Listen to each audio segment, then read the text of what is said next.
Reparations are not a luxury for our people, but a human right long overdue for millions of Americans. Millions of Americans. That was the scene in Oakland, California last week at a hearing on reparations. The state is considering giving compensation to Black Californians for the historic harms caused by slavery. And last week, the task force charged with figuring this out published its findings and recommendations. This country would not be what it is today if it wasn't for the work of, chattel slavery, African Americans who gave their lifeblood, sweat, and tears to build this country. The fight for California reparations is on now. And that fight could cost as much as $800 billion, according to some estimates, 2.5 times California's annual budget. And at a time when the state is facing a $22.5 billion deficit, and legislature support for the recommendations is split. Some may not support the idea because it could cost taxpayer dollars. But critics say California was never a slave state and that current taxpayers should not be responsible for the actions of people who lived hundreds of years ago. Reparation supporters say a huge payout is justified due to the long-lasting harm Black Americans have experienced. The question of reparations is a difficult and delicate one, and it's by no means a new discussion. But there's a reason why the work underway in California is so historic. Here's what you need to know about the first statewide attempt to study reparations and how likely it is to have its recommendations become law. In the summer of 2020, following the police murder of George Floyd in Minneapolis, California Governor Gavin Newsom signed the task force into law, calling it a corrective to structural racism built into American institutions. On Wednesday, Governor Gavin Newsom signed a first-of-its-kind law forming a task force to study the state's role in slavery. It came about during a time of heightened awareness and what some describe as a kind of racial reckoning, when the demand for meaningful systemic change was at a high. You saw, corporations, influential folks, all trying to atone or rectify for what it seemed like to be a history of continued discrimination against this particular group of people. And I think that was one of the catalysts for why this task force came to be. But as you know, 3 years later, that type of environment seems to have waned. The task force has just tabled its recommendations for lawmakers to consider before they decide whether or not to incorporate them into law. The most contentious proposed solutions is the idea of cash payments for the descendants of people who were enslaved. Governor Newsom said last week that it's not without significant political obstacles.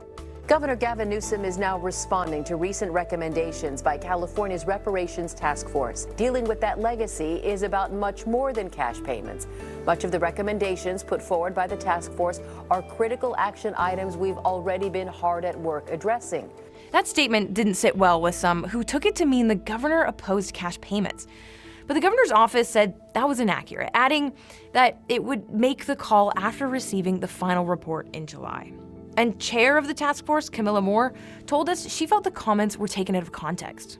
The following morning, Governor Newsom's chief communications advisor, Anthony York, talked with the journalists to clarify Governor Newsom's position specifically on cash payments. And York pretty much stated that Governor Newsom is not backing away from cash payments. He's not ruling anything out at this point.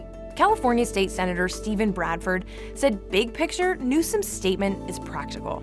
I think he's setting a realistic expectation that there probably won't be check payments in the tune of, or the amount that we've all heard bannered around for the last 2 years since we started this process. And at many of the hearings, people say, where's my check? I mean, again, if you understand the original commitment, it was 40 acres and a mule. So it was never about money. After the abolition of slavery, 40 acres and a mule was supposed to be offered to all recently enslaved people as restitution. But President Abraham Lincoln was assassinated, and those plans for reparations were lost. The United States had the opportunity to make it possible for the formerly enslaved people to be economically independent, and the country failed to do it. Whatever outcome lies ahead, Newsom's comments signal what looks to be a tough road ahead. And they've ignited a decades-old debate about what's right and what's possible politically. Reparations aren't new. Take survivors of the Jewish Holocaust. Just after the Second World War, they were paid nearly $1 billion in reparations. And here in Canada, in the 1980s, the federal government compensated survivors of Japanese internment. I speak for members on all sides of the House today in offering to Japanese Canadians the formal and sincere apology of this Parliament. As did the U.S. under President Ronald Reagan. More than 40 years ago, shortly after the bombing of Pearl Harbor, 120,000 persons of Japanese ancestry living in the United States were forcibly removed from their homes and placed in makeshift internment camps. The legislation that I am about to sign provides for a restitution payment to each of the 60,000 survivors, surviving Japanese Americans, of the 120,000 who were relocated or detained. And just last month, the Canadian government announced a revised compensation deal of more than $23 billion for First Nations children, youth, and families for discriminatory welfare practices.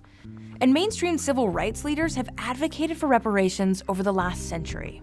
At the very same time that America refused to give the Negro any land, through an act of Congress, our government was giving away millions of acres of land in the West and the Midwest. At the center of it all is the idea of wealth, and that for much of American history, Black people were dispossessed, but also legally shut out of pathways to wealth. From the mid-1950s to the late 1960s, a number of major pieces of legislation were passed into law in the U.S., including the Civil Rights Act, Voting Rights Act, and the Fair Housing Act, which put an end to discriminatory voting practices and discrimination in employment and housing based on race or national origin. There's a crazy wealth gap between white and Black Americans that's tied to home ownership. White Americans hold 7 times the wealth of Black Americans, the same ratio as in the Civil Rights era. And even though Black people make up nearly 13% of the US population, they hold less than 3% of the nation's wealth. Now you have to understand that owning property is the major way American families build wealth. But when state-mandated discrimination stops Black people from owning their homes, the growth of their wealth gets halted too. There was also the Homestead Act. The US government gave away hundreds of millions of acres of land to both white Americans and incoming white immigrants. Slavery ended 155 years ago, but it was practiced for 250 years. So that's 250 years of Black people not being able to accumulate any wealth, any property. It was illegal. Black people who were enslaved to own property. Anything that they owned actually belonged to the enslaver. It was illegal for Black people to make wills and to have heirs. And, slavery was lucrative. The economy in many ways was built on it. It has been said that at the time of the US Civil War, the value of enslaved human beings totaled more than all of Americans' railroads and factories combined, which would be equivalent to hundreds of billions of dollars today, wealth that was never available to the people who created it. And the people that were paid out when slavery ended were the slave owners, who were compensated by the government for their loss of human property. So back to California and the findings made by the Reparations Committee. Its proposal is subject to some criteria. For one, it includes an apology for this history of racism. But it also decided that the program would be limited to people who could prove they were descendants of slaves, rather than a universal program focused on all 2.6 million Black people in California. In many African-American families, there are certain, folks in the family that are like the family genealogists who are kind of already doing that type of work. But there are many folks in the African-American community who have no clue, in terms of who might have been enslaved in their ancestry. And so what do you do, with instances like that? One of the recommendations made by the task force is that a new state agency is created, including a genealogy office, to help facilitate this process of discovery for Black Californians. Its proposal is also subject to factors like age. For example, local publication Cal Matters has calculated that a lifetime resident of the state could be eligible for $1.2 million in cash payments, while a 19-year-old who moved to the state 5 years ago would be owed about $150,000. We are not giving people money. We are returning monies taken, returning monies stolen, returning the monies that had been lost based upon the kinds of dispossession and disenfranchisement. If adopted into law, the proposal could include up to $953,000 for health harms. So taking into consideration that Black women are 3 times more likely to die during childbirth than white women.